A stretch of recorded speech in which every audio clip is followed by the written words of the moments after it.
どちらが気になりますか？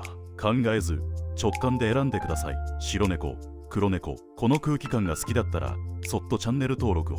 白猫を選んだ人、心の向き、整える、落ち着き、安心、明るさを保ちたいとき、今は整える選択で正解。黒猫を選んだ人、心の向き、深める、静かな集中、内省、一人時間、今は深める時間を大切に。どちらも今のあなたに必要な向き。当たっていたらそっといいね&チャンネル登録よろしくね。